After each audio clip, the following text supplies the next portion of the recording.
a trip to Insanity Island. Bam!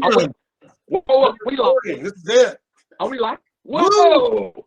Insanity Exciting episode of Insanity Island. Okay, all right. We're gonna kick it off. We're gonna kick it off with a. We're very fortunate to have a. Go ahead. Hey Tim. Yeah. What's wrong with your camera, man? What do you mean? What's wrong with you? Well, all three of us are cool, and yours isn't. Tim, your internet is on the fritz. Oh, yeah. Concur, unfortunately. No, seriously, something screwed up. It's true. It's just stalling. Pixelated. Yeah. It's called Tim lives on an island, and the rest of us live in civilization. Okay, on the show, we're going to wait for Tim to reboot his internet, whatever the hell an internet is. And now, the boys from Liverpool, we're going to bring them on stage. The diverse, the inclusive Beatles! She loves you, yeah, yeah, yeah. She loves you, yeah, yeah, yeah. She loves you, yeah, yeah, yeah, yeah. The inclusive Beatles. You think you've lost your love? Well, I saw her in them yesterday, yeah. It's you she's there thinking of. They told me what to say, yeah. They say they loves you. You know that can't be bad. They say they loves you. You know you should be glad. Okay, so what is the probability? What is the probability that Donald Trump actually does get arrested, say in the next 2 weeks? Ask you, Chris Pendarvis. Yeah, I think he will, yeah. I think these people are insane, and they'll assure his next presidency. So, Pendo, what are they arresting him for exactly? Well, that's a good question, Tim. A lot of people are wondering that. It's about the Stormy Daniels thing. Basically, they're saying that he used campaign money to pay off the thing. The reason this is so funny is they've already found that she had to pay his fees for this case. For some reason, he's picking up this case again. The guy, Alvin, what's his name, from New York? Not New York State. You're talking about the district attorney. Of New York City. The DA. Yeah. Who are you talking about? The DA of New York City. The feds already said they don't have a case. They weren't going to prosecute it. This is insane. Well, this Banana Republic stuff right here. This is what everybody wants to know, and I want to turn to you, Todd.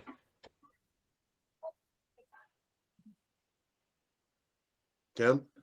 This Manhattan DA was paid off by someone like George Soros to do this, to arrest Donald Trump. What's the probability that the DA is corrupt? I'm going to go with what Chris said, though. All of it, I'm going to probably say 100 on the corruption, but aren't all of them, right? That's not the surprise. The question is the follow-through. This is never going to stick. All this is about front-running smear because they're so darn scared that he's going to run again. So they have to front-run miles and miles of smear to be able to anchor to, so that the retarded public who just needs a reason to vote against him, because, again, the reality right now is issues matter. And he is viewed as someone who can execute on issues. So if it gets to that level, they're in trouble. So they have to smear it to the point that a dummy who says, well, I want poverty to end, or I want whatever the issue they want to anchor to, they have to make what he did so, dare I say, trump that. And that's what all these are for. They're front-running dynamics that'll never be followed through, but they can allow people to anchor to X him out.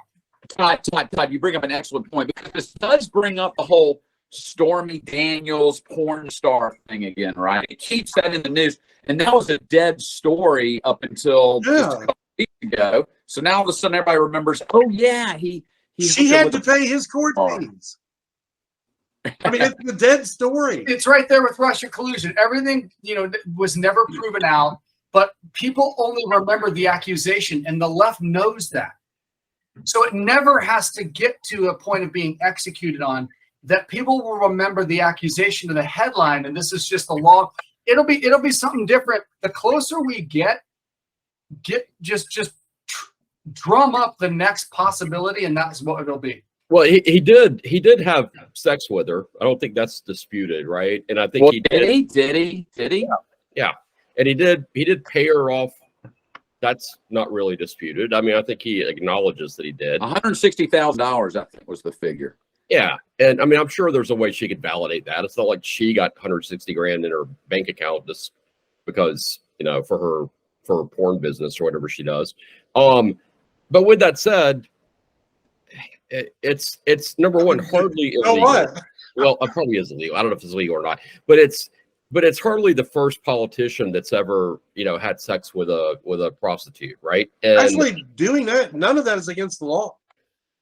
What was against the law was supposedly was that he used campaign funds to do it. Right. The only witness he's got though is in jail because for perjury.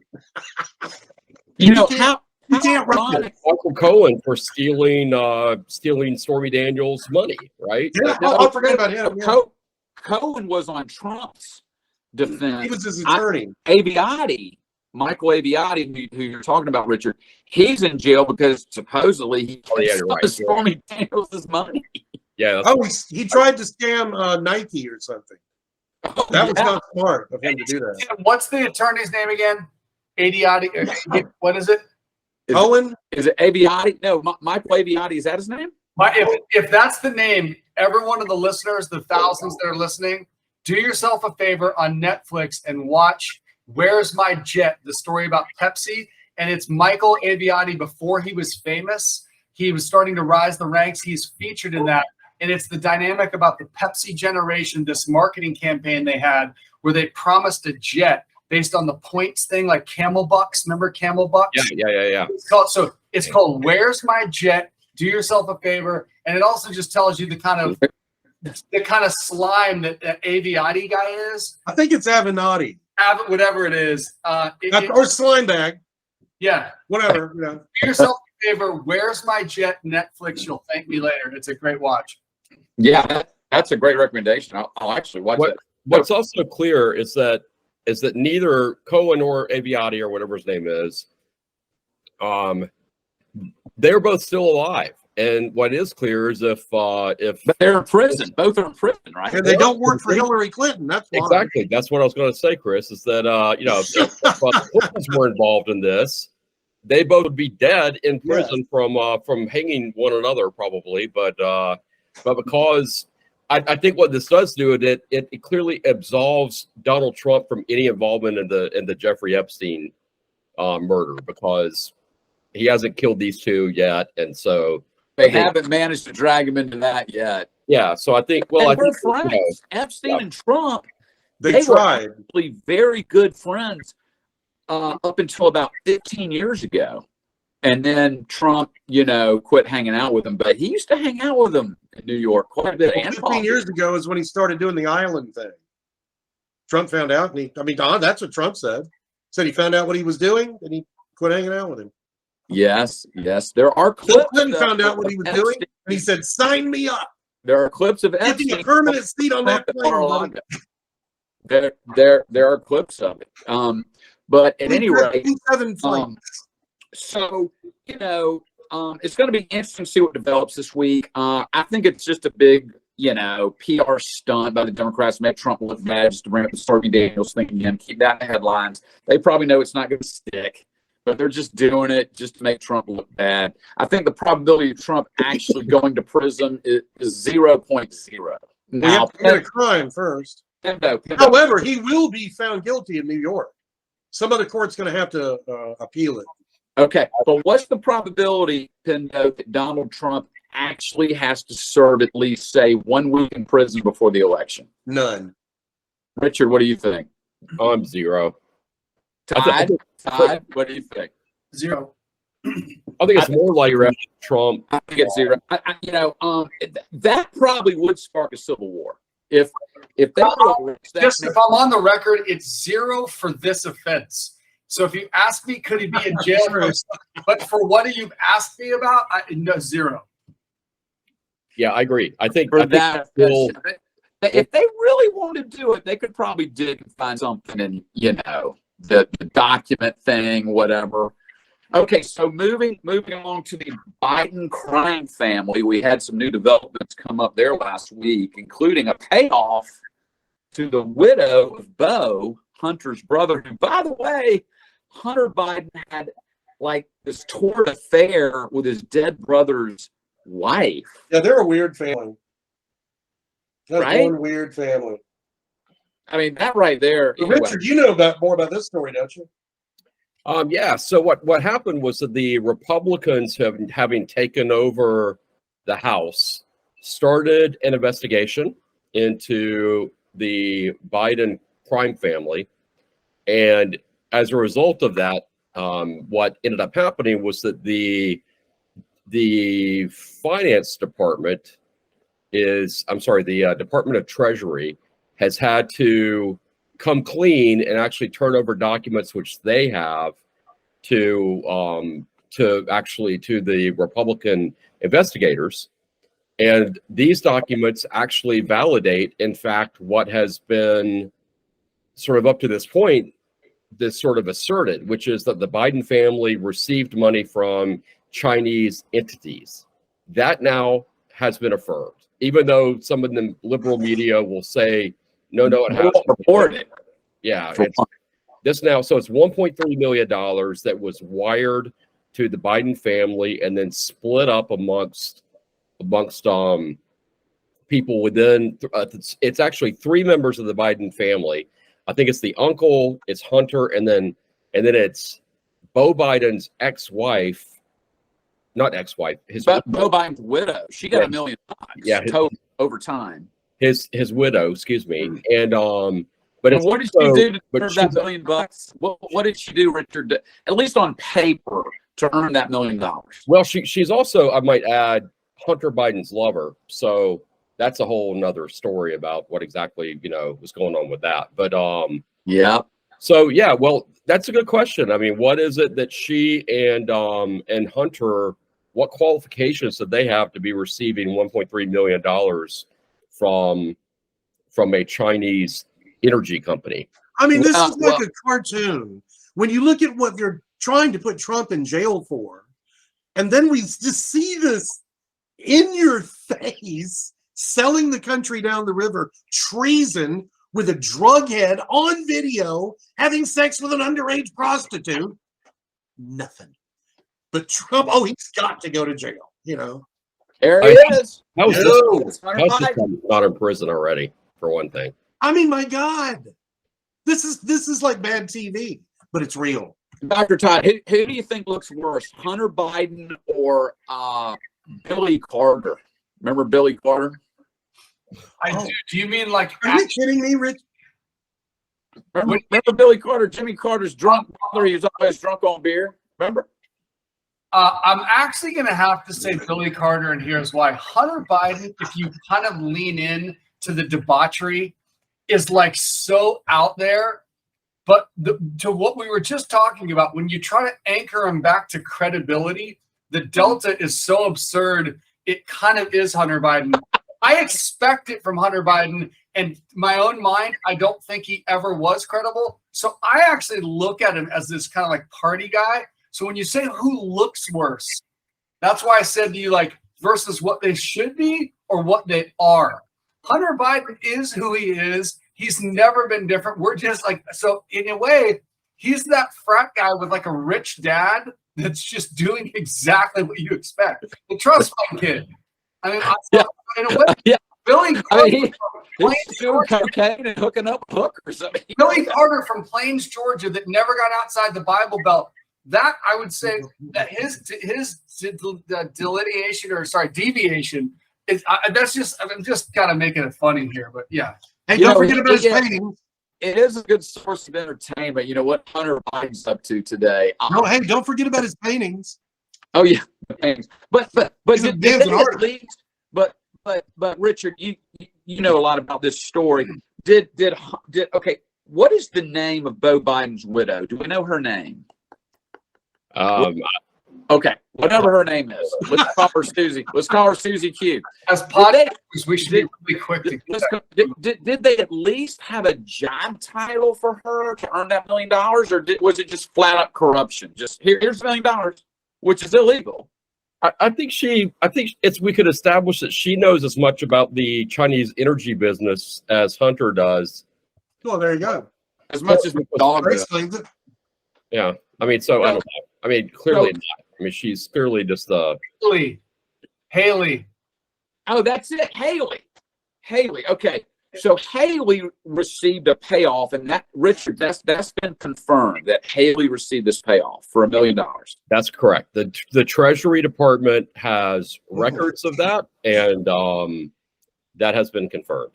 So will there be accountability? I mean, has the law been broken? Has the law been broken? You talking to me? Yeah. Richard, has the law been broken here?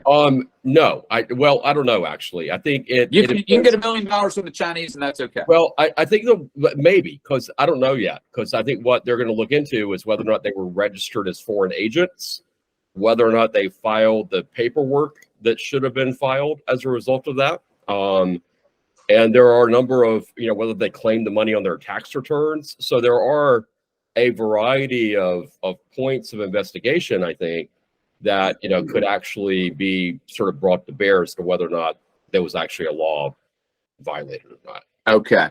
Dr. Todd, do you think that your average Democrat voter, and then I'm going to ask you, does the average voter in general even care about this corruption, this obvious corruption going on in the Biden family? I don't think there is a scandal big enough. Short answer, no. There's not a scandal big enough that the way they've created this divide, and I say they, the media, I'm sure you've talked about this in previous podcasts, there's nothing that can change the systemic divide that has been created that could be big enough to sway someone and say, I'm changing. You say typical, right? I know there's people, the Candace Owens is on record. She used to be a Democrat. There's the more informed that are crossing now. But the broader base, no way. Yeah, I think I agree with you. And Pendo, what does that mean about our voting public now, that they don't even care about so obvious corruption?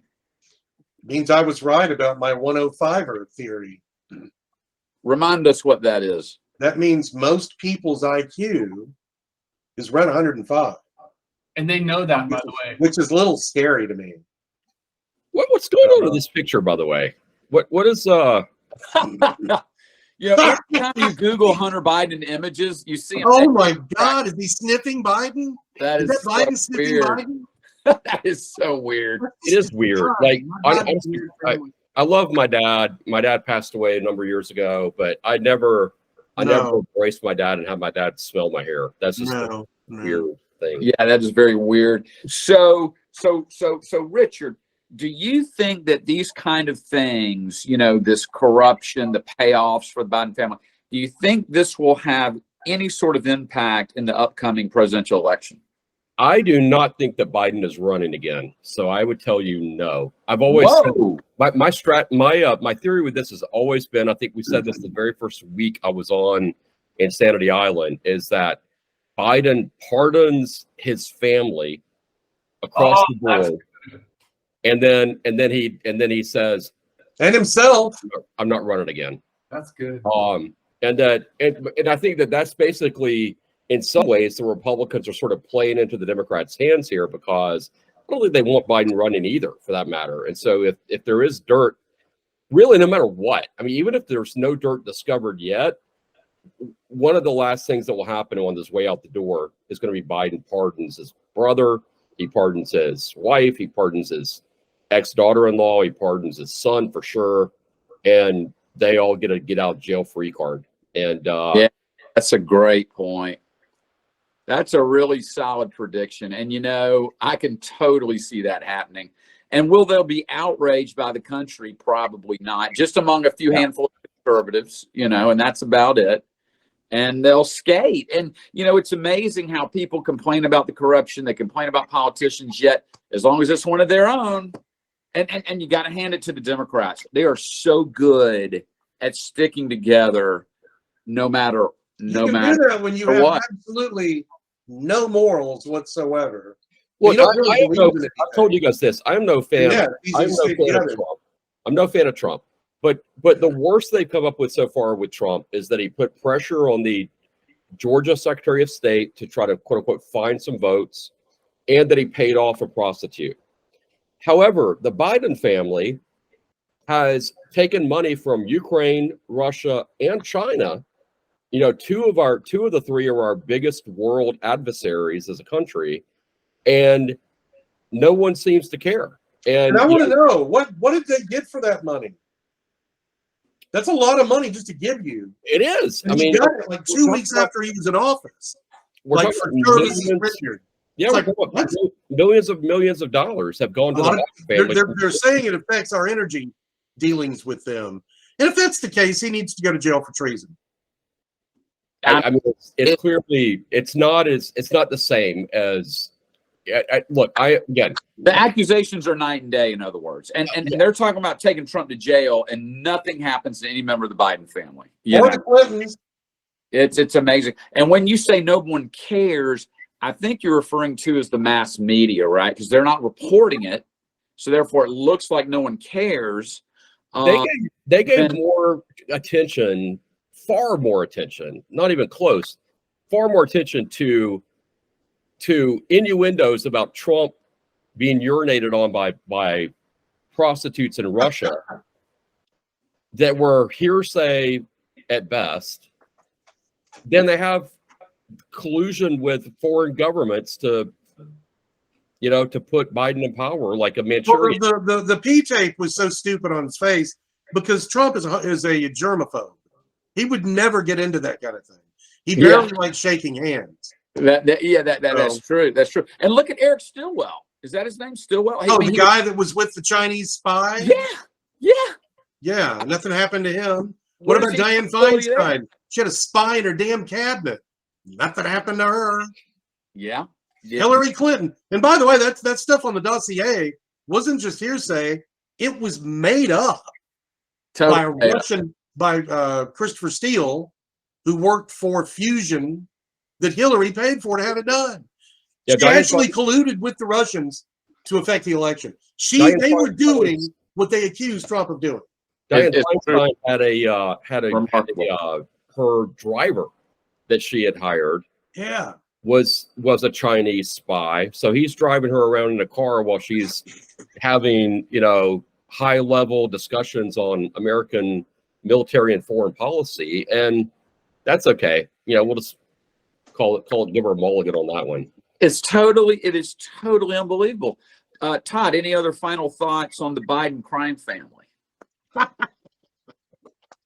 love it. No, just because I know we got some things. I mean, we could go. This could be an entire segment, or we could talk about this all day. Okay, next in the news, Generation Z. Okay, this is the generation after the millennials, and I think the oldest Gen Zer is like 29. Is that right? Or maybe mid-20s, somewhere in that. Anyway, there was a new article published recently that the Generation Z males, okay, they don't really feel like they have to court or date anymore. That tradition or that trend is just gone with them, and it's just more like meeting up and hooking up, and they don't necessarily have to spend large quantities of money. Why should they? The females destroyed themselves and dating and so forth.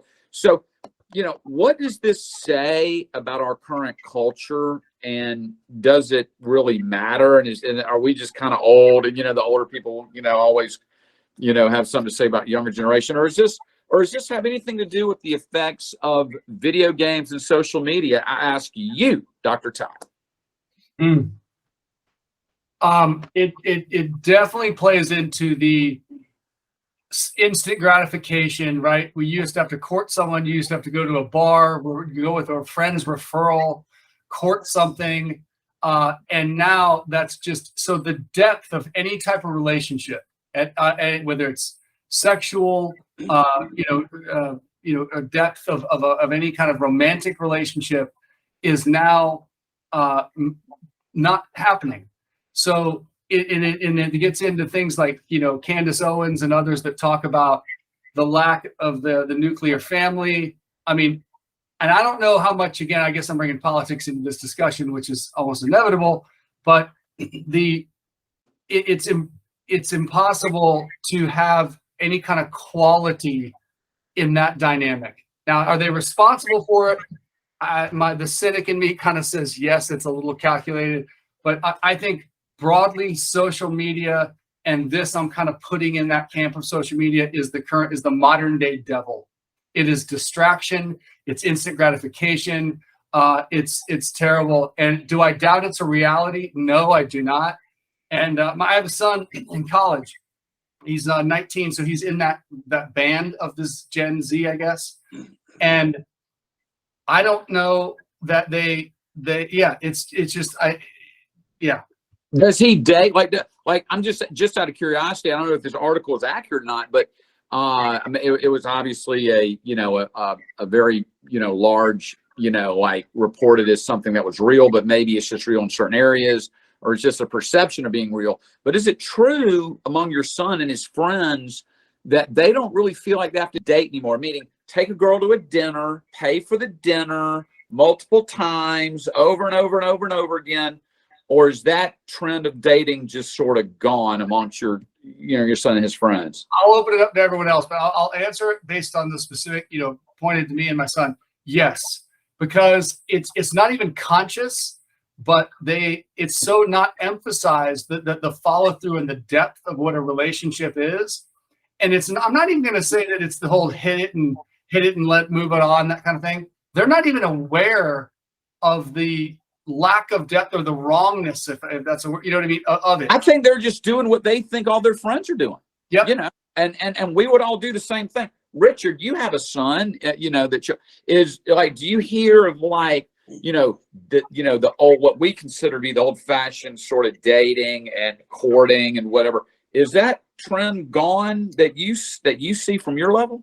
I have two sons. My youngest son is married. He is 23.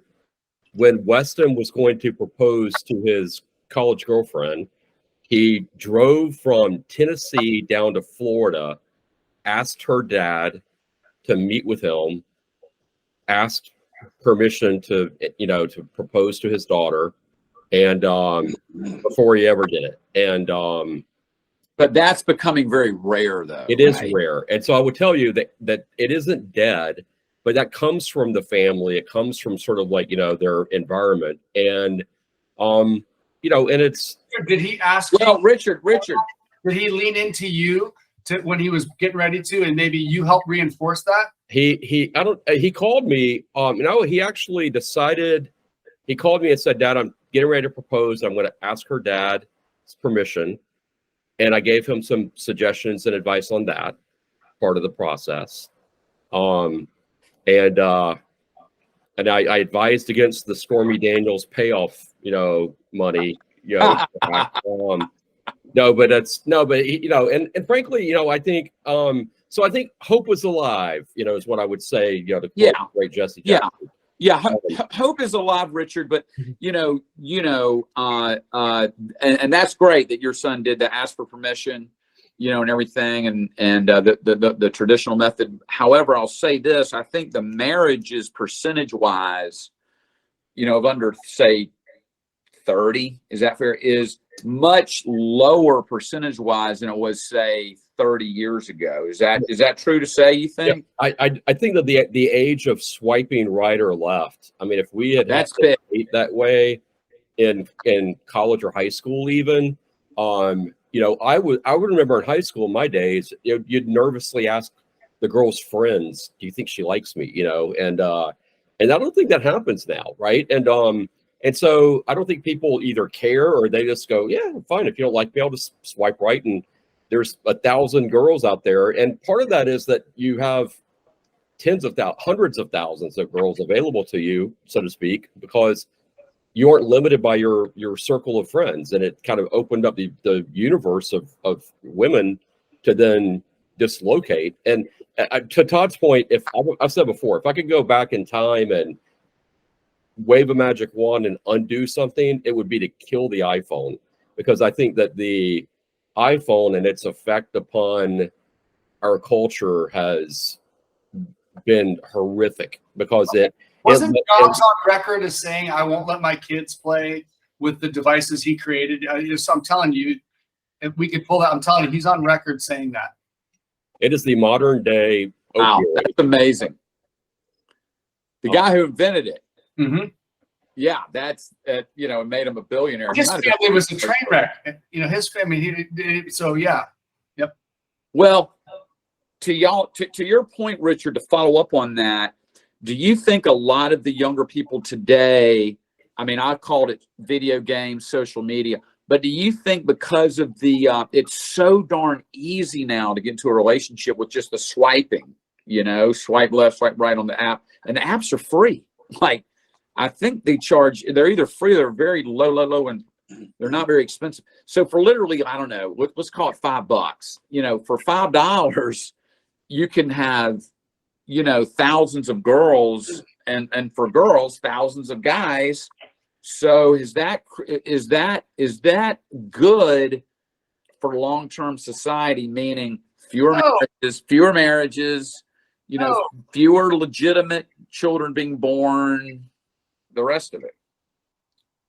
Dr. Todd, what do you think? I'm going to go Jurassic Park. Remember the Jeff Goldblum character? I'm going to butcher this, but his point was, he was the guy, if you remember, in Jurassic Park, who was the conspiracy theorist and talked about chaos theory.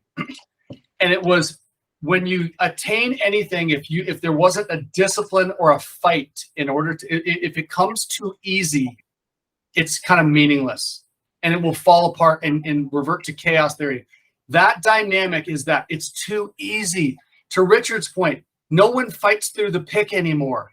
Like, you know, like Richard's, the first sign of trouble, you go in and you create an infrastructure, maybe get her friends to be on your side. They don't even see that angle.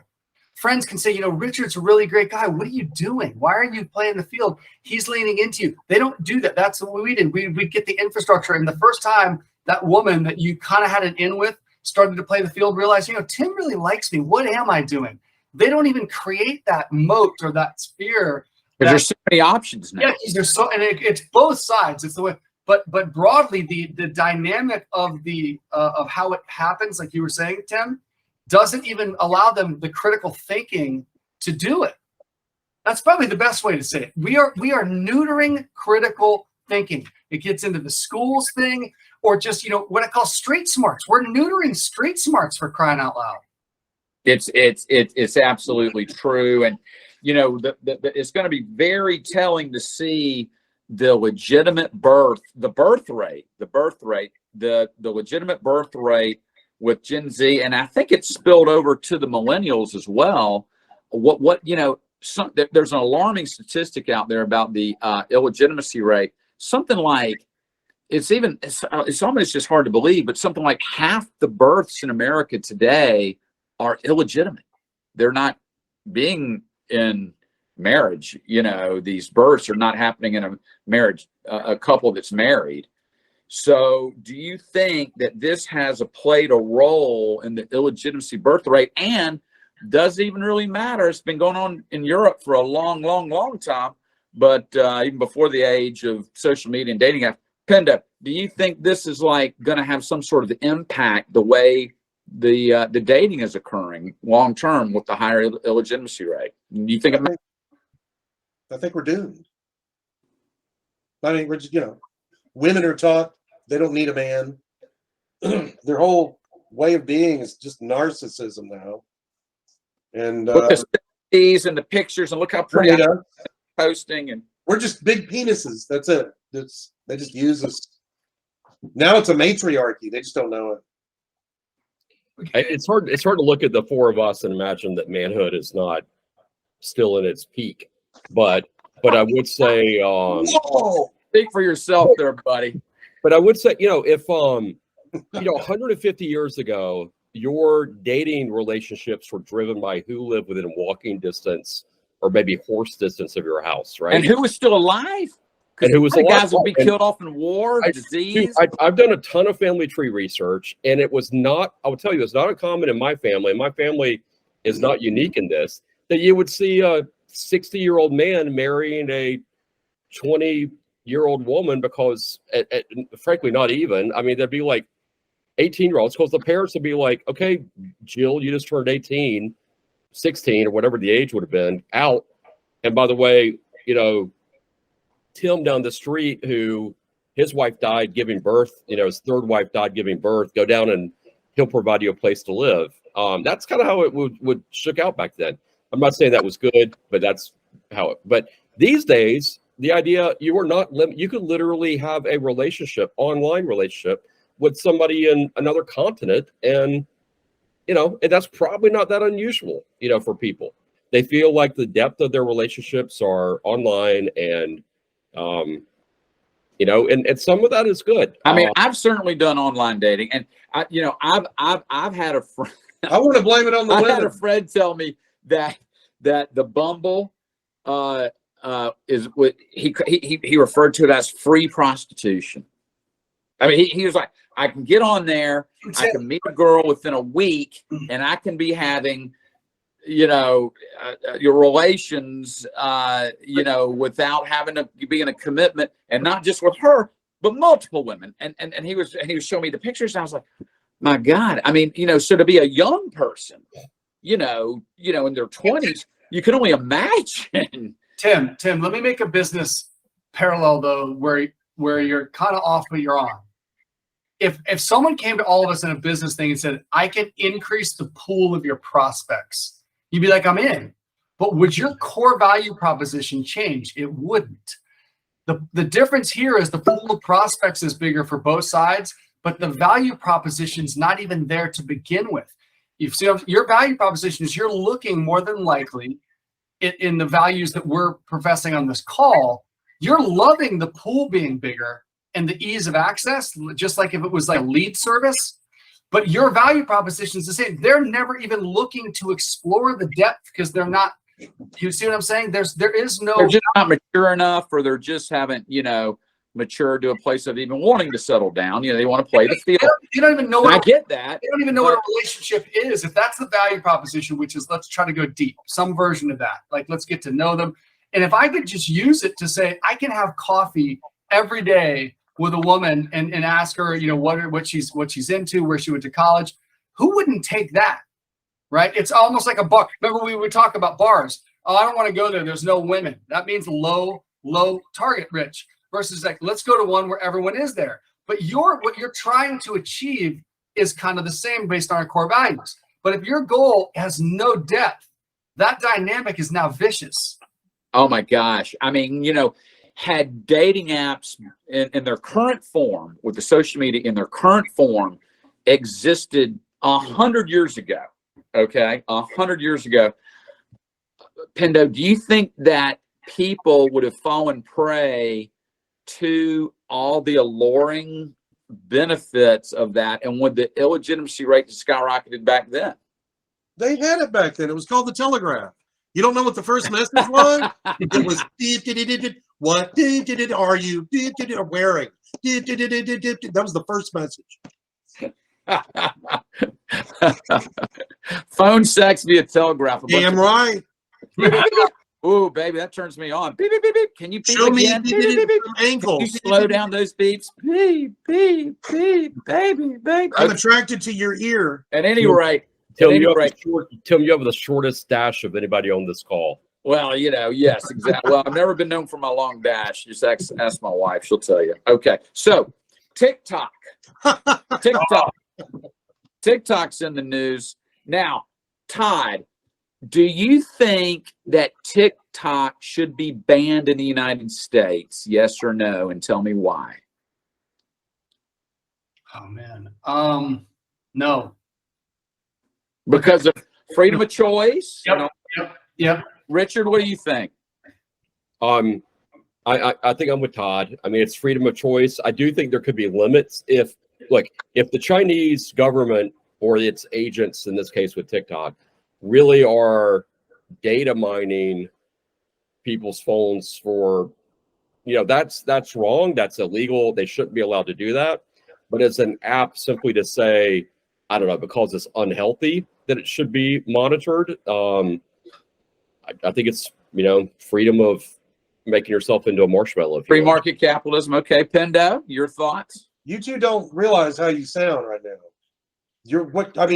What if I had an app back in the 40s that helped Hitler get information about all the freaking Jews in the world? Would you want to ban that? Because I would, because that's what they're doing. Not the Jew thing. I hear you. But the whole idea that another government would use a program to spy on us, I'm sorry, ban the shit out of that. Particularly a Chinese government. I'm going to go a little deeper then. So there's steps. Let's maybe force them to sell, there's a US That's what Trump wanted to do. That's what Trump wanted to do. Right. I think this is going to fall into the camp as we're all kind of right. I agree. To Chris's point, I agree. That is a dynamic, and that's why the government's trying to do for government devices. But then we know, by the way, I think everyone knows in China, they have their own limits where they know their own damage. It shuts off at a certain time and whatever. So they know this addictive, let's call this, modern day digital crack or whatever. They know it's destructive properties. So but this kind of, to me, the way to police it gets a little bit to the thread of what I think we've been all hinting at, which is we need to get back to our own family values, which again, remember Dan Quayle, that was the key to America. Dan Quayle actually said that and was laughed. Yeah. A number of years ago, the key to saving America was family values. He was right. It was in a debate with Jack Kemp, and they effing laughed at him. He was absolutely right, though. Absolutely right. So to Richard's point, I think it probably is, kind of modern day naive to think that we can. So Chris, I think we're both. I'm not going to go to the mat on this one. Because Chris is right too. I honestly do believe that there is an embedded strategy at the governmental level with it. So does that make it different than like the parental lyrics thing when we were kids kind of thing? Yeah, kinda. Yeah, it does, because there was no government behind that. But it has threads of parental lyrics too, Chris. That I think Todd, I think your and Richard's point is that you don't believe in censorship and let's have free speech, which Yes. is certainly understandable.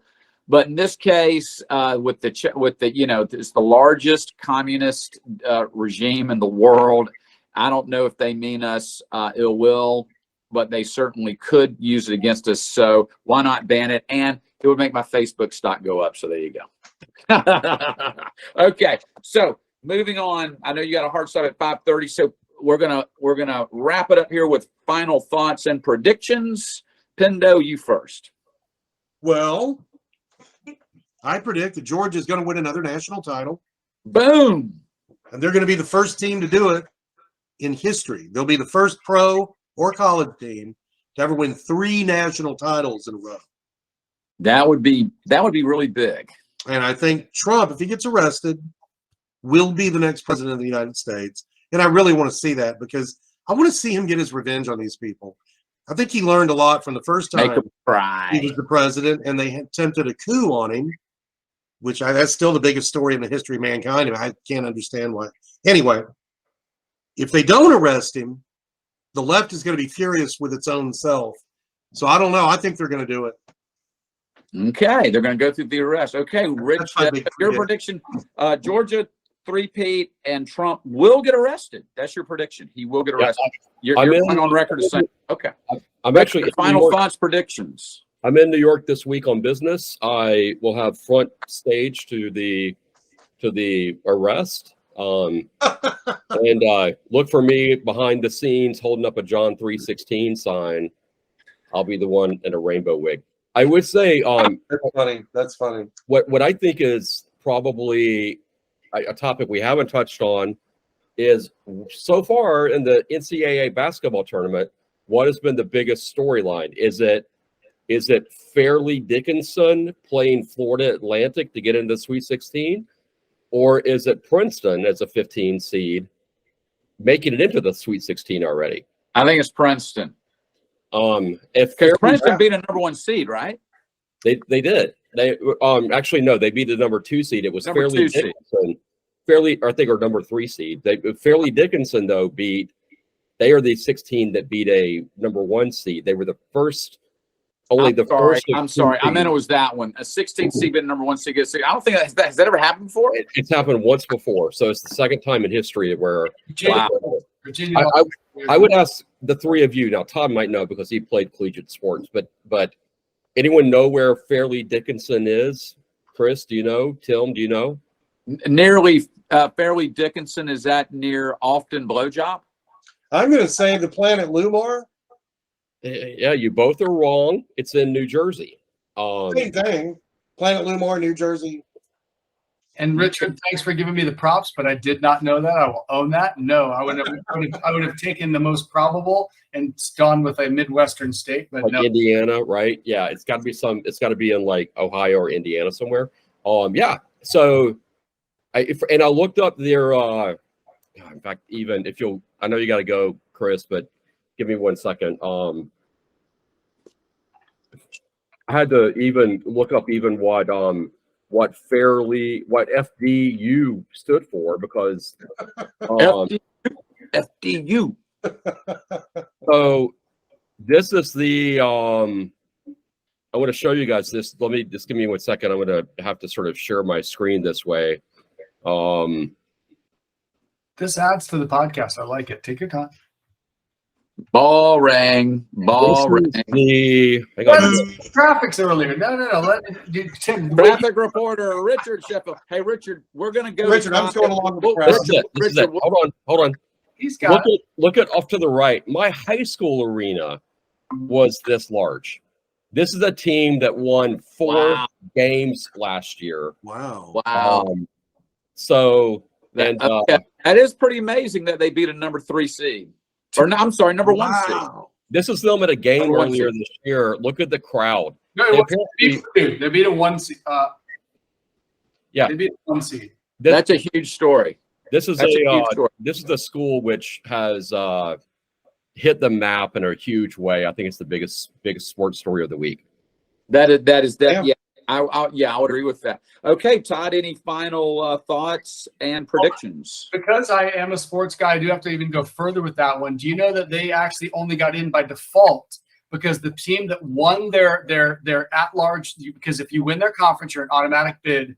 The team that beat them in their conference is actually going to Division II and was hence ineligible. So Fairleigh Dickinson only got in as a second-place team and then pulled it off. That means they earned a move. I'm going to lead to my prediction, which I'm going to call the Roger Bannister effect. Does anyone know who Roger Bannister was? And this theme is about prediction is change.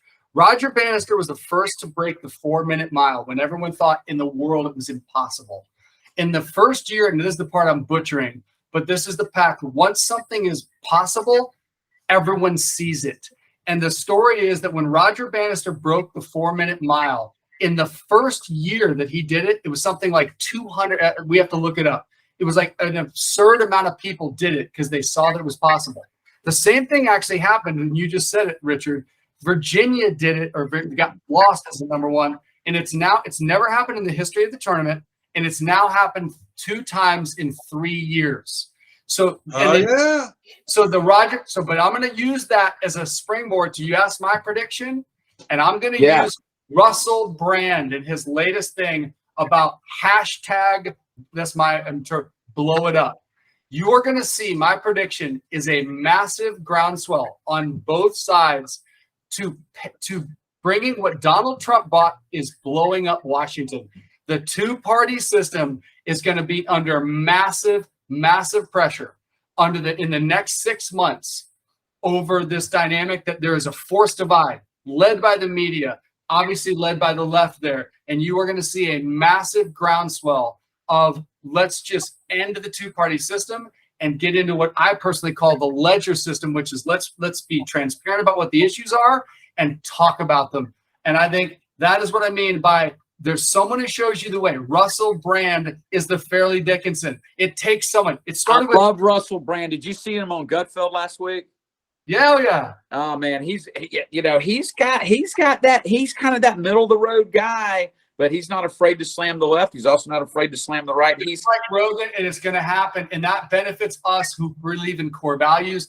Dude, that dynamic benefits us if we're broadly saying that we're right and core values and all the things. I'm telling you guys, blowing it up helps us. Okay, well, I tell you, I want to go into that next week. Let's mark that as a topic. The quote uniparty. I might add too that Chris and I routinely run a 4-minute mile. I mean daily. Okay, I've got my final thoughts and predictions. That's before coffee. My final thought prediction is that I don't know if you guys seen this show, The Hollywood Medium. There's this new psychic that's taken over the country. Everyone's in love with this kid. He supposedly talks to the dead. Okay, and he takes a notepad and he scribbles on it, and I saw that movie. Do you have an object like a coin, like and he scrolls. He's talking to me. He wants you to know that he's okay, and what's he? And he's not angry. Okay, let me tell you something right now. The guy will be exposed as a fraud, as a con, and the guy has everyone obsessed. Everyone is obsessed with this guy. They think he's the real thing. They think he really does talk to the dead and all this. No, the guy Tyler Henry will be exposed as a fraud. That's a lock. Agree. I agree. Yeah, that's my prediction. I agree. What are you getting? Where do you get this stuff from? I've never heard of this ever. Look it up. Look it up. Tyler Henry. He's like the latest, famous psychic. He supposedly predicted Alan Thicke's death. He supposedly talked to Michael Jackson. He had Janet Jackson there, and he conjured up Michael Jackson. And I mean, look, there he is. All of Hollywood is obsessed with this guy. Yeah, the Sixth Sense. Yeah, Sixth Sense. All of Hollywood is obsessed with this guy. They say he's the real thing. He really is. He really can talk to the dead. And I'm predicting he will be exposed as a fraud. I think he will too. That's a pretty safe bet, I'm afraid. Yeah. Okay. All right, guys. Well, thus concludes another exciting episode of Insanity Island. It's insane. Whoa! Enjoyed it. Todd, thanks for Till helping next us. time. Till next time, Hey, fellas. nice meeting you, Todd. Richard, You guys, I loved it. Tim, get out of here. Let's keep it rolling, the four of us.